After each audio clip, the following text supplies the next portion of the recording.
How to wholesale MLS properties. Guys, it's Ginn, and today we are going to show you how to do a little bit of a different strategy than what we normally do. We're going to show you how to find great deals on the MLS using your wholesaling skills. But before I get into it, do me a favor, make sure you smash that like button, you hit that subscribe notification button to continue to receive the best up-to-date videos on wholesaling today. So you guys know I'm a big proponent of finding off-market deals. But did you know there's a strategy to actually get wholesale deals on market properties? And this strategy is actually going through MLS, which stands for Multiple Listing Service, that is used by realtors. In fact, 95% of all properties go through this strategy. So it only makes sense as a wholesaler, we find a way to enter into the MLS world while using our wholesaling skills. And that's what I'm going to teach you today. So let's go ahead and get started. So first and foremost, wholesaling on the MLS is not a substitute, and it's definitely not a shortcut for wholesaling. If anything, it's actually the opposite. This is just an additional avenue for you to find some more deals to put in your pipeline. I do not rely on this strategy completely, and to be honest with you, I do less than 20% of my deals off the MLS. So the first thing you have to do is figure out how to make an offer on MLS. So rule number one is you have to use the MLS contracts, aka realtor contracts. Do not use your standard 2-page wholesaling ones we do for off-market properties because the realtors will not accept it. So that's rule number one.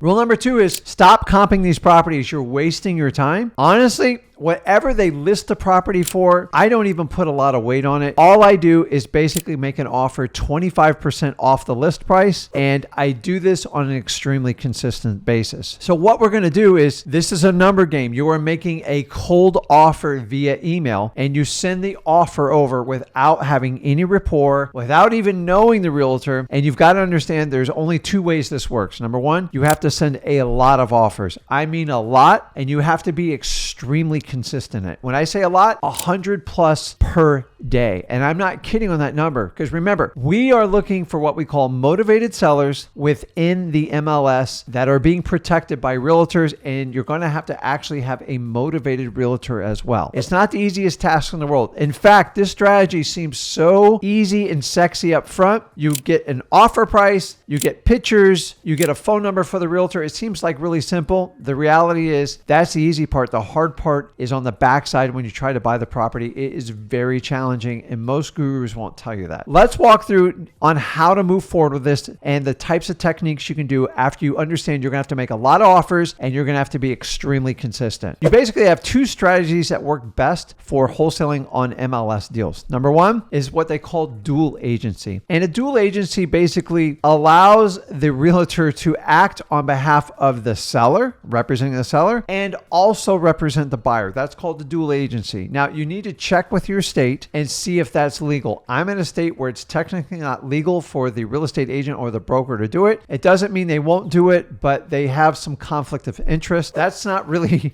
our problem, but you have to be aware of it, and most realtors won't do what they're not allowed to do it. So check in your state if you're allowed to do dual agency. The why dual agency is so powerful, because if a realtor can collect commissions on both sides, you can actually financially motivate the realtor to take your offer as opposed to a higher offer, because if they collect commissions from both sides, they actually get paid more money. So this is a great strategy, and if you can utilize it, it works really well. Now, I want you to keep in mind, here is the secret formula before I give you the second strategy on how we make offers on the MLS. So you already know you need a ton of offers and consistency. Number three, you don't want to make an offer the day the property comes out on the market. There is no incentive for the homeowner to look at it, which is the seller, and the realtor to do it, because let's face it, we're going to make a lower offer. So here's how we make the offer. We have two simple rules. Number one, we offer 25% off the list price. Why? Because I need a discount, and I'm looking for motivated sellers. I am hunting, and so I have to hunt with volume. There's a lot of properties on the MLS where the property's in bad shape. It won't get financing. It won't pass inspection, and they're hidden gems within the MLS. Our job as a wholesaler is to find the same criteria that we're finding in our off-market properties, and now we have to search on-market market properties through MLS. So you're going to have to go by volume on it and start out with a 25% discount. Rule number 2, 75 days or longer on the market. It's called DOM. That stands for days on market. Why? Most realtors' average listing is around 90 days. And after 75 days, most realtors, meaning agents that are looking at the listed properties, if there's no contract within 75 days, there's usually an issue with the property. And most realtors going, listen, there's something wrong with that property. I don't even want to waste my time with it. Remember, realtors only get paid per successful deal. So right around that 75 days is the sweet spot where that realtor needs to bring an offer to the homeowner. And if they don't get something soon, they could potentially lose the listing and they make zero. So now if the property's motivated, somewhat the homeowner's motivated because the property's not in peak condition, which is what MLS is built for, and the realtor fears losing their commission, this is the perfect time to make these offers. 75 days is key. 25% off is also the other rule. So option number 2 is simply what we call the spray and pray. And this one talks about the volume. So I talked about making 100 offers. This works in this strategy too, 100 offers. And then basically you're just putting them out there and you're praying to God that you get a motivated realtor that has a problem, and which is a property they can't sell, and they want to talk and engage you. Remember, you have to be extremely consistent. You have to have a lot of volume for these strategies to work. Now listen, once you get a realtor that wants to engage and give you a counter or whatever it is, you have to be very firm not to negotiate with them. Why? Because realtors are trained to negotiate everything. It's their job to sell you. We are looking for wholesale deals that we can buy at a discount. If you start negotiating up front, you lose all your leverage and all your power. But Rick, I'm not going to get as many deals. No, you're only looking for a select few deals where hopefully you are the only solution to their problem. And that's how you get the best wholesaling deals. Remember, you can always negotiate at the end of any deal. But if you start negotiating up front, the realtor is going to pull,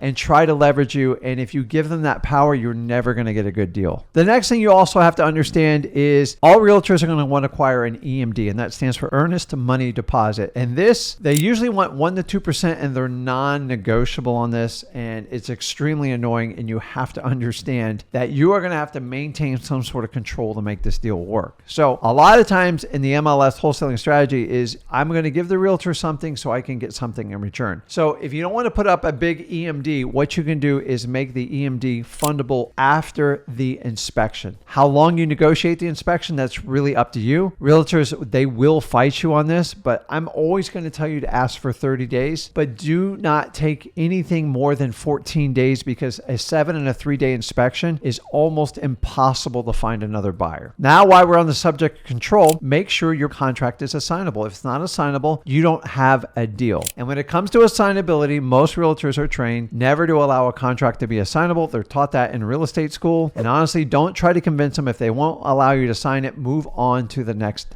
realtor. And as far as control is, you always want to do a deal with your title company. Why? Because the realtor is going to try to steer you towards their title company, their friend's title company. And if you're going to do an assignment of contract and have success moving it over, you need to maintain full control. Do not negotiate this. Now, I know these are a lot of moving parts that have to line up, but this is the reality of wholesaling on MLS. Now, when it comes to having the realtor to ask you specific questions, you are a cash buyer. Do not represent yourself as a wholesaler because they already have a terrible image of what a wholesaler is, because this is what all the other realtors tell them and this is what real estate schools tells them. So understanding you are a cash buyer. What you do with that property is completely up to you. You don't really owe them that explanation, but you do have to have an assignable contract. When they ask, why do you want to sign it? I don't know if I'm going to close on it for myself. I don't know how much cost the rehab's going to be. And then after I do my inspection, I'll be able to determine that. So that's all you owe them. If they start going down deep, dark holes with you, you don't owe the realtor an explanation. Remember, a lot of realtors are difficult, not all of them, but for the most part, they have their set ways. You cannot convince a realtor to do a deal with you. Either you are their last option or you're the only fix. This is the type of deal you're looking for MLS, and these are the ones that are going to be successful in a wholesale deal on MLS. Hopefully you get the longest inspection period and just let them know you're not going to be doing a traditional inspection, which is, the guy that comes with the ladder and the truck and he sits there 3 or 4 24 hours. Your partner is going to come by and take a look at the property, and they have to give their final okay. They're kind of old school. They like to touch the walls, go up into the attic and look at the foundation and everything, even get in the crawl space. And that's how it's going to go down. You have to schedule with that realtor. But remember, once you have it under contract and you have control with your title company and the EMD, it's up to you to get your cash buyers in there sooner than later. You do not have a lot of time. So make sure you have a robust cash buyers list if you're going to attack this strategy, because MLS wholesaling, you have a very small window to bring your cash buyers in. It's not like off-market properties, and you need to be aware of this when you're going into these types of transactions. So guys, the key to a successful MLS wholesale deal is you have to make a ton of offers, 25% discount, 75 days plus or more days on market, and you have to be extremely consistent. And guys, stop comping and doing all this stuff. For you to move this like a conveyor belt and have the volume, you have to just send them. So however you're going to extract that information, however you're going to get the data, remember, this is a numbers game and it's all about consistency. We do deals on MLS. I have partnerships with realtors. I access the information, and honestly, I do less than 20% of my deals off the MLS. I prefer off-market properties, but if you add this strategy to do on-market MLS wholesaling, you can find those